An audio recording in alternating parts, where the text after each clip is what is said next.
this is Hayley from Pop Evil, and you are watching Soundlink TV. This is a crime to remember. For better, for worse, you won't forgive forever.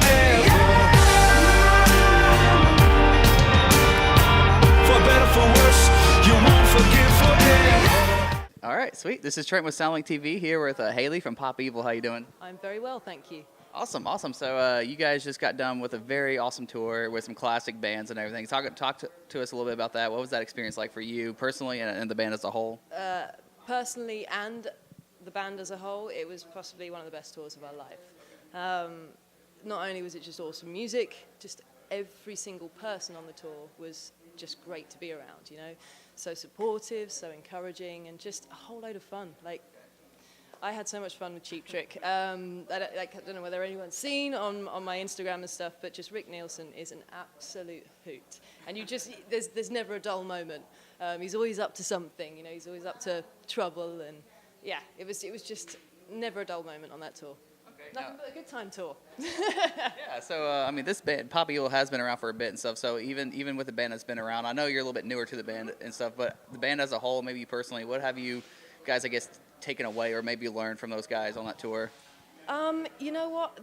For me personally, it was just so nice to actually not be focusing on social media. It was just all about the show. It's all about the music. Just taking it back old school. You know, it's just put on a great rock show. You know, nobody was competing. Nobody was like trying to get likes. You know, they've been there, done that, and you know, yeah, Pop Evil are newer, but still, you know, they've been going 10 years.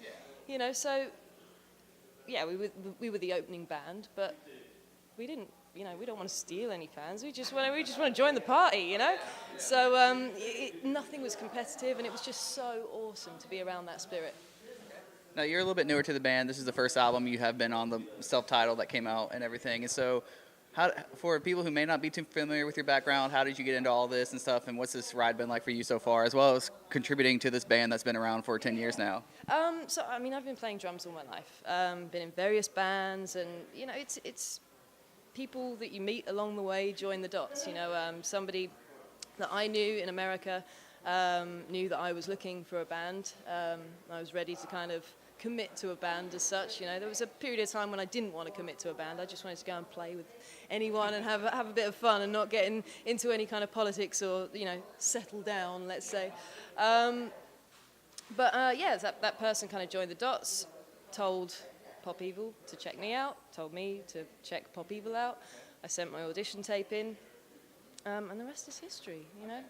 They called me and flew me over here. And now I spend most of my life over here. You know, I go home about 4 times a year. Yeah, it's all on the bus, all recording. What did your family think when you got this gig? All my family are musicians, so you know, my father's a bass player, brother's a drummer, sister's a singer, so they're rooting for me, you know. And I think, you know, that was another nice thing about the Poison Cheap Trick tour. Cheap Trick, it's all family, you know. They're father son, you know, and it's that family vibe. For me personally, being so far away from home, it was really nice to be around that energy, you know.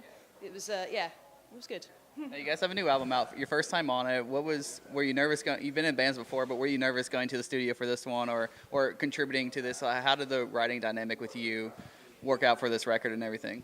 I think any musician is going to be slightly apprehensive before going into the studio, because you've written the songs and you want to make them sound the best that they can sound. So you want your playing to be on point.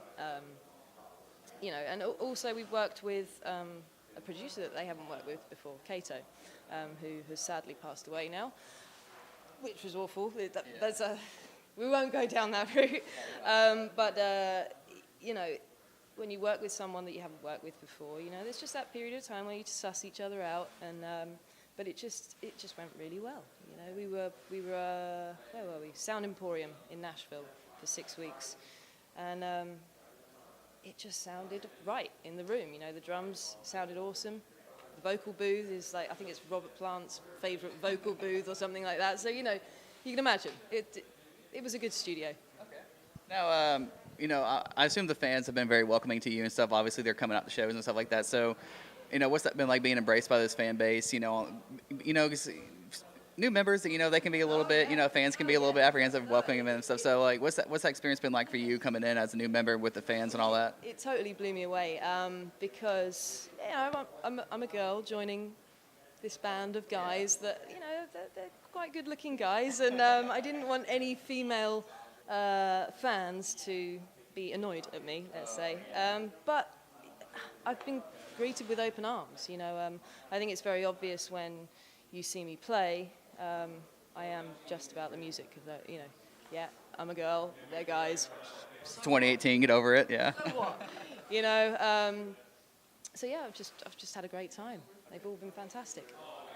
Now, I wanted to ask this question, but I don't know how well you can answer because you weren't around at the time. But the first record is 10 years old. It came out in 2008 and stuff. Are there any plans for, the whole 10-year thing's big for a lot of bands today. Is there any 10-year plans for Pop Evil to do anything with that record or do any kind of special shows or tours or anything? Oh, what, the original record? We haven't said anything about that, so I don't know. But it's quite a good idea, actually. I'm sure there are songs on there. We talk about the songs that are on there and how we never play them. So, we possibly should dig the whole album out. That'd be awesome. I'm going to put that to the guys in a minute. Yeah. So if it happens, Soundlink has to sponsor that tour because it originated right here. So 10-year tour, first album. I mean, it's birthed right here, probably, maybe. So, yeah, awesome. Okay, so what's next for you guys after this? You guys are just doing some like one-off shows at the moment, stuff. So like, what's next for you guys for the rest of the summer, going into the fall? Going a bit sporadic now. It's a few festivals, some headline shows. We've got some Nickelback shows, which is going to be awesome. Yeah, just that at the moment. I think there are plans to get over to Europe, which I'm quite excited about, obviously. But there's nothing set in stone yet, so I can't announce anything but we want to get over there. We're overdue a visit. I think it was 2016 we were last there, so we need to get back. So I got a funny American question for you here. What's the biggest culture shock coming over here? What are some things you still have to get used to? Your sense of humor is slightly different, so I had to slightly adjust. Obviously, there's sport that's different. Your football and soccer is different to ours. Our football is actually a ball. Yeah, real quick.